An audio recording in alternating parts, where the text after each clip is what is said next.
सदर मुमलिकत आसिफ अली जरदारी और वज़ीर आज़म शहबाज शरीफ की मुलाकात। सदर मुमलिकत और वज़ीर आज़म की पार्लियामेंट में कानून साजी के उमूर पर भी तबादला ख्याल। कानूनी उमूर पर तमाम स्टेक होल्डर्स की मुशावरत से आगे बढ़ने का फैसला। नामे के मुताबिक सदर मुमलिकत ने वज़ीर आज़म को मुल्क की तरक्की और इस्तेहकाम के लिए ताउन की यकीन दहानी करा दी। नायब वज़ीर आज़म इसहाक डार और वज़ीर दाखिला मोहसिन नकवी, गवर्नर फैसल करीम कुंडी, राजा परवेज अशरफ और सईद नवीद कमर भी शरीक।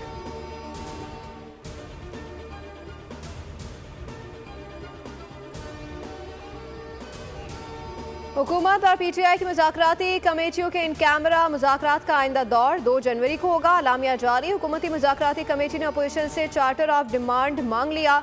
हुकूमती अरकान का कहना है कि चार्टर ऑफ डिमांड सामने आने पर हुकूमती नुक्ता नज़र पेश करेंगे। स्पीकर रियाज सादिक बोले, बतौर अवामी नुमाइंदे हमें अवामी मसाइल का हल निकालना है। सेनेटर इरफान सिद्दीकी ने कहा कि हुकूमत और अपोजिशन का एक मेज़ पर आना जमहूरियत के लिए नेक शगुन है। हुकूमती इत्तेहाद के मेंबरान पर मुश्तमिल मुज़ाकराती कमेटी में 2 अरकान का इजाफा। वज़ीर आज़म ने एजाजुल हक और सरदार खालिद मक्सी को कमेटी में शामिल कर दिया।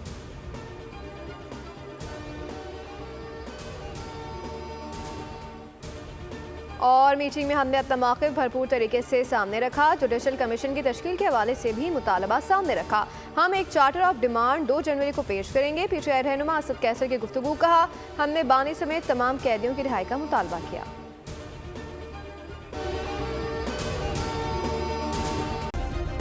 सब्सक्राइब करें और बेल दबाएं ताकि कोई खबर रह न जाए।